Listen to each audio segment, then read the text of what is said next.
ጤና ይስጥልኝ ክቡራትና ክቡራን የዩቲዩብ ቻናል ቤተሰቦች የሰዓቱን አጫጭር ሰበር መረጃዎች ይዤ ቀርብ ያለው መካከለኛው ምስራቅን በተመለከተ ሰበር መረጃዎች በየሰዓታቱ ልዩነት እየወጡ ይገኛሉ። መረጃዎቹ ሲወጡ በፍጥነት ወደ እናንተ እንዲደርሱና ዜናዎችን በየሰዓታቱ ልዩነት እንድትከታተሉ የዩቲዩብ ቻናሌን ሰብስክራይብ በማድረግ የደወል ምልክቷን መጫን አትዘንጉ።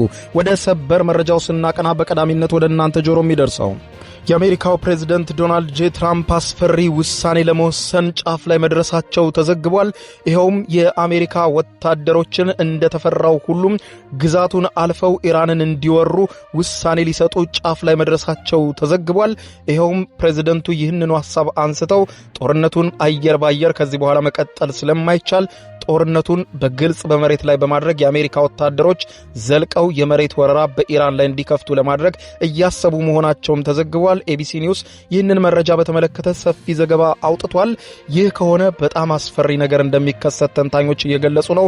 በዝርዝር የማስደምጣችሁ ነው የሚሆነው። በሌላ በኩል ደግሞ የእስራኤሉ ጠቅላይ ሚኒስትር ቤንያሚን ኔታንያሁ በዛሬው ዕለት ሌሊት መግለጫ ሰጥተዋል። ኔታንያሁ በመግለጫቸው ለሊባኖስ መንግስት ቀጥታ መልእክት ያስተላለፉ ሲሆን ሀገራችሁ ሊባኖስ እንዳትወድም ከፈለጋችሁ ይህንን አድርጉ ሲሉ ትዕዛዝ አስተላልፈዋል። ኔታንያሁ ለሊባኖስ የሰጡት ጠንከር ያለ መልእክት ምንድነው? እንዲሁም ለኢራን ህዝብና ለኢራን አብዮታዊ ዘብም ቀጥታ መልእክት አስተላልፈዋል። በዝርዝር የማስደምጣችሁ ነው የሚሆነው የኔታንያሁን የሌሊቱን አዋጅ።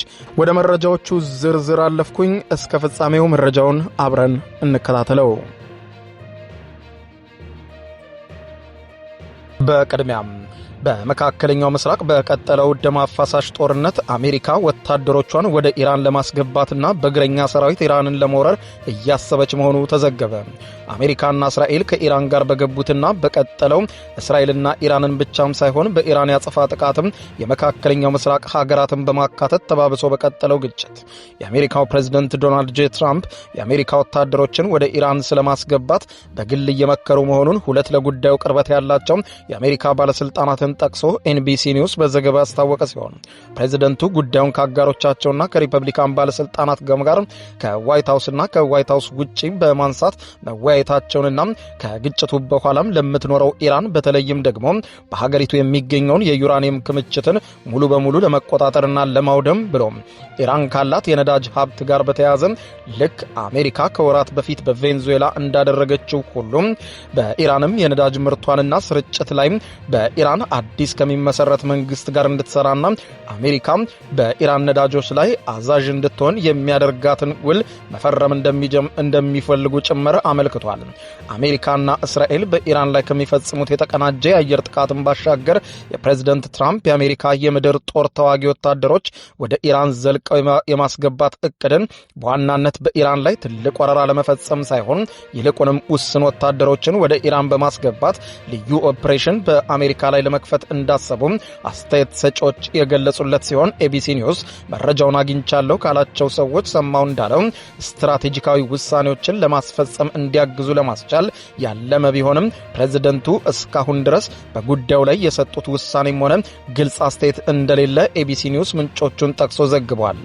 ባለስልጣናቱ ይህንን ያሉ ሲሆን በተቃራኒው ከቀናት በፊት የዋይት ሃውስ ቃል አቀባይ የሆኑት ካሮላይን ሌቪት መሰል ሁኔታዎችን በሚመለከት ለተነሱላቸው ጥያቄ በሰጡት ምላሽ አስተያየቶችን የሚሰጡ ግለሰቦች የአሜሪካው ፕሬዝዳንት ዶናልድ ጄ ትራምፕ የብሔራዊ ደህንነት አማካሪዎች እየሰሩና እየመከሩባቸው ካሉ ጉዳዮች ውጪ ነው የሆነው። ስለዚህም እነዚህን ወታደራዊ ጉዳዮችን በተመለከተ አሁን አስተያየት መስጠት አልፈልግም ሲሉ አልፈውታል። ምንም እንኳን ፕሬዝዳንት ትራምፕ የአሜሪካ ወታደሮችን ወደ ኢራን የማስገባት ጉዳይ በይፋ ሐሳባቸውን የሰጡበት ጉዳይ ባይሆንም ከቅርብ አመራሮቻቸው ጋር በጉዳዩ ላይ እየመከሩ መሆኑን ግን በርካታ ምንጮች ማረጋገጣቸውን ዘገባው አክሏል። ፕሬዝዳንቱ በቀጠለው የተቀሰቀሰው ግጭት በአጭር ጊዜ ላይቋጭ እንደሚችል እንዳመኑበትና በዚህም ሐሳባቸው አመላካች መሆኑን የጠቆመው ኤቢሲ ኒውስ በዘገባው አሜሪካ መሰል እርምጃዎችን በኢራን ላይ የምትወስድ ከሆነ ግጭቱ ይበልጥ እየተባባሰና እየከፋ የሚመጣና ለአሜሪካ አጋሮችም ሳይቀር ከፍተኛ ስጋት የሚፈጥር መሆኑን በማንሳት በአየር ላይ ጥቃቶች ለአንድ ሳምንት በላይ በቀጠለው በሰሞኑ ግጭት እንኳን ከኢራን መካከለኛው ምስራቅ ሀገራት በሚገኙ የአሜሪካ ወታደራዊ ቤዞችና ኤምባሲዎችን በተሰነዘረው ጥቃት በትንሹ እስካሁን 6 የአሜሪካ የጦር ኃይል አባላት ሲገደሉ 18 የሚሆኑት መቁሰላቸው መዘገቡ ይታወቃል። ፕሬዚደንት ትራምፕ ቀደም ሲል ከኒውዮርክ ፖስት ጋር አድርገውት በነበረው ቃለ ምልልስ የአሜሪካ ወታደሮችን ወደ ኢራን ማስገባት በሚመለከት ቀርቦላቸው ለነበረው ጥያቄ መልስ መስጠት ሲፈልጉ ወታደሮችን ወደ ኢራን የማስገባት ጉዳይ ብዙም ትኩረት የምሰጠው ጉዳይ አይደለም፣ ነገር ግን ይህንንም ማላስብበት አማራጭ አይኖርም። ሁኔታዎች እየከፉ ሲመጡና መወሰን ያለብኝ ቀን ሲመጣ ልወስን እችላለሁ ሲሉ አስቀድመው መናገራቸው ይታወቃል። የአሜሪካው ፕሬዝዳንት ዶናልድ ጄ ትራምፕ ያሁኑ ፍላጎት በቬንዙዌላ ላይ እንዳደረጉት ሁሉ ወደ ኢራን የተወሰኑ የሰለጠኑ የአሜሪካ ወታደሮችን በልዩ ተልእኮ አስርጎ ወደ ኢራን ማስገባት የፈለጉ ሲሆን ምናልባትም በኢራን የሚገኙና መወገድ አለባቸው ብለው የሚያስቧቸውን ባለስልጣናት ኖረው ነገር ግን እነዚህን ባለስልጣናት በተለመደው የአየር ጥቃት አማካኝነት መግደል ካልተቻለ የአሜሪካ ኃይሎችን ወደ ኢራን አዝልቆ በማስገባት እነዚህን ባለስልጣናት ገድለው በአፋጣኝ እንዲወጡ ለማድረግ ያለመ ሳይሆን እንደማይቀር የጠቆመው የቀድሞው የትራምፕ አስተዳደር ባለስልጣን ጆን ራይበርን ነገር ግን ይህ አካሄድ አብዛኛው አሜሪካዊ ሊቀበለው የሚያስችለው አይነት እንዳልሆነና እስካሁን ድረስም አሜሪካ መሰል እርምጃዎች እንድትወስድ የሚያደርጋት ሁኔታ እንዳልተመለከቱ መናገራቸውን አስታውቋል።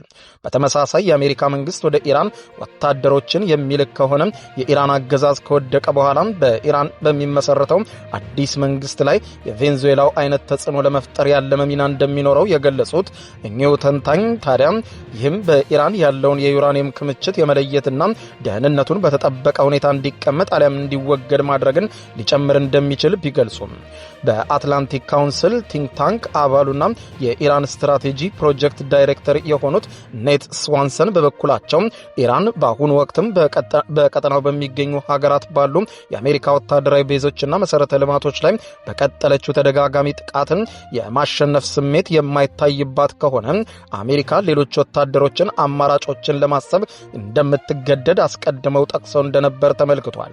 ለዚህም ፕሬዝደንቱ የአሜሪካ ወታደሮችን ወደ ኢራን ማስገባት ብቻም ሳይሆን በቀጠናው የሚገኙ ጸረ ኢራን ኃይሎችን ሊደግፉ እንደሚችሉም ጭምር አመልክተዋል። ምንም እንኳን ፕሬዝደንት ትራምፕ ጦርነቱን በሚመለከት ከሳምንት በፊት የተቀሰቀሰውን ግጭት ከ4 ወይም 5 ሳምንታት በኋላ ይቆማል ብለው እንደሚያስቡና እቅዳቸው ኢራንን መውረር ሳይሆን ይልቁንም እሳቸው ይሁንታቸውን የሚሰጡበት አዲስ መንግስት ጭምር በኢራን ሲመሰረት ማየት መሆኑን በይፋ ማስታወቃቸው የሚታወስ ሲሆን በሌላ በኩል ግጭቱ ላይቆም እንደሚችል ላልታወቀ ጊዜ ተባብሶ ሊቀጥል እንደሚችል አመላካች አስተያየትም መስጠታቸውን ያነሳው ዘገባው የኢራን ውጭ ጉዳይ ሚኒስትር አባስ አራግቺ ግን ኢራን ወደ ሀገሪቱ ሊገቡ ለሚችሉት የአሜሪካ ወታደሮች አስፈላጊውን ዝግጅት አድርገናል፣ ይግቡ ከግዛታችን። የአሜሪካ ወታደሮች ወደ ኢራን ግዛት ሲገቡ ያን ጊዜ ግን መውጣት እንደማይችሉ አምነውና ተሰናብተው ይምጡ ሲሉ ገልጸዋል። እነርሱን ለመዋጋት ተዘጋጅተናል ያሉ ሲሆን ይህ ለአሜሪካ ትልቅ ኪሳራ መሆኑ የሚገነዘብ ነው። ርቀውም አልማርናቸውም፣ ቀርበውልንማ ጥሩ ነው ብለዋል። ፕሬዝደንት ትራምፕ በኢራን ላይ ከተፈጸመው ከፍተኛ ጥቃትና በቀጠናው ከተቀሰቀሰው ግጭት እንዲሁም የኢራኑ መንፈሳዊ መሪ አያቶላ አሊ ካሚኒና የተለያዩ ከፍተኛ ባለስልጣናት ከመገደላቸው ጋር በተያያዘ ግጭቱ ሲያበቃ ኢራን ከአሜሪካ ከወራት በፊት በልዩ ወታደራዊ ተልእኮ ፕሬዝደንቱን ኒኮላስ ማዱሮና ባለቤታቸውን በማሰር እርምጃ እንደወሰደችባት ሁሉም ቬንዙዌላ እንድትሆን እንደሚፈልጉ ጭምር የጠቆመው ዘገባው በቬንዙዌላ ከፕሬዝደንት ማዱሮ መታሰር በኋላ የፕሬዝደንት ትራምፕ ሐሳብን የሚደግፉት አዲሷ ፕሬዝደንት ዴልሲ ወደ ስልጣን መምጣታቸውንና ፕሬዝደንቷም በአሜሪካ ፍላጎትን እቅድ የሚገዙ በቬንዙዌላ የሚጸድቁትን አሰራሮችና ህጎች ሁሉ ፕሬዝደንት ትራምፕን ለአሜሪካ ይጠቅማሉ ብለው የተቀበሏቸው ብቻ መሆናቸውን የሚያረጋግጡ ብሎም አሜሪካ በቬንዙዌላ ካለው የነዳጅ ክምችት ምርትም ተጠቃሚ እንድትሆን የሚፈቅዱ መሆናቸውን ከዚህ ቀደም ማረጋገጣቸው ይዘገባል። አሁንም ታዲያም በኢራን የቬንዙዌላን ታሪክ እንደግመዋለን ብለዋል። ነገር ግን በቀጠናው ያለውን ሁኔታ አስፈሪ ወደሆነ ሁኔታ እንደሚቀይረውና ትራምፕ በይፋ ይህንን ፈቅደው ወታደሮቻቸውን አዝልቀው የሚያስገቡ ነው ከሆነ በቀጠናው ላይ አስፈሪ ነገር ሊፈጠር እንደሚችል ገልጸዋል። ይህ በዚህ እንዳለ የእስራኤሉ ጠቅላይ ሚኒስትር ቤንያሚን ኔታንያሁ ለኢራናውያን አስቸኳይ መግለጫ ሰጥተዋል። የእስራኤሉ ጠቅላይ ሚኒስትር ቤንያሚን ኔታንያሁ በቪዲዮ ዛሬ ሌሊቱን ባሰራጩት መግለጫ በኢራን ላይ የሚካሄደው ጦርነት ያለምንም መቋረጥና ድርድር እንደሚቀጥል በይፋ አስታውቀው ጠቅላይ ሚኒስትሩ በንግግራቸው በእስራኤል፣ ኢራን፣ አሜሪካና ሊባኖስ ዙሪያ ሰፋ ያሉ ጉዳዮችን አንስተዋል። እስራኤል ለቀጣዩ የጦርነት ምዕራፍ ስርዓቱን ለማናጋትና ሙሉ በሙሉ ከኢራን ያለውን ስርዓት ለመጣል ለውጥም ለማምጣት የሚያስችል ብዙ ያልተጠበቁ ነገሮችን የያዘ የተደራጀ እቅድ እንዳላት ኔታንያሁ ገልጸዋል። ለኢራን አብዮታዊ ዘብ አባላትም ባስተላለፉት መልእክት እናንተም የጥቃታችን ኢላማ ናችሁ፣ የትም ብትገቡ አታመልጡንም፣ መሳሪያውን የሚያስቀምጥ ምንም አይነት ጉዳት አይደርስበትም፣ ስለዚህም መሳሪያውን አስቀምጣችሁ ለአሜሪካና እስራኤል እጃችሁን ስጡ፣ ይህንን የማያደርግ ግን ደሙ በራሱ ላይ ነው፣ እንመጣበታለን ብለዋል። ኔታንያሁ ፊታቸውን ወደ ኢራን ህዝብ ጭምር በማዞር የእውነት ጊዜ ተቃርቧል ብለዋል።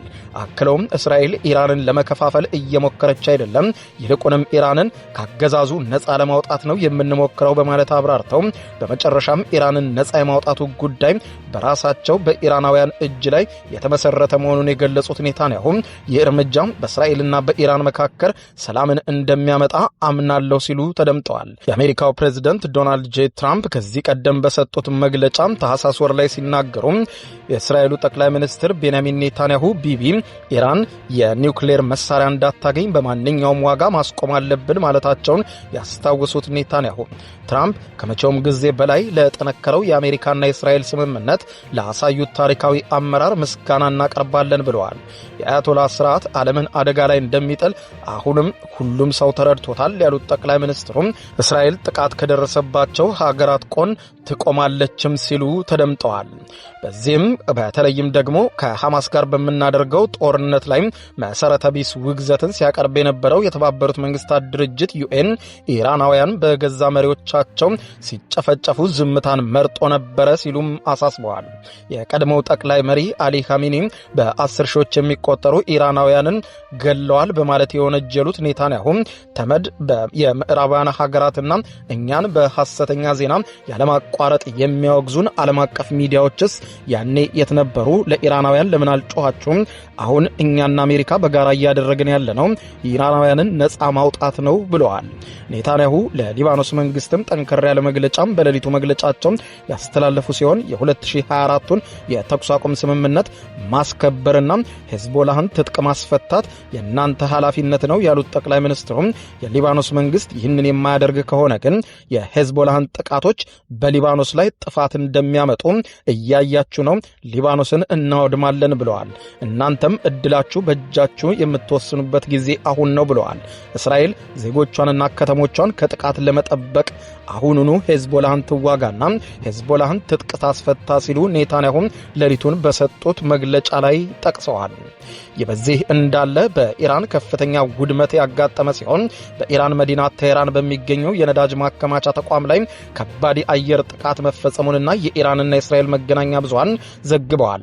የፋርስ የዜና ወኪል እንደዘገበው የአሜሪካና የእስራኤል የጦር ጀቶች ደቡባዊ ቴህራን የሚገኘውን የነዳጅ ዴፖ ኢላማ ያደረገ ከባድ ጥቃት ፈጽመዋል። ይህንን ጥቃት ተከትሎ የኢራን አብዮታዊ ዘብ ለጥቃቱ ተመጣጣኝ ያለውን የአየር ድብደባ በየፈጸመ እንደሚገኝ ተመልክቷል።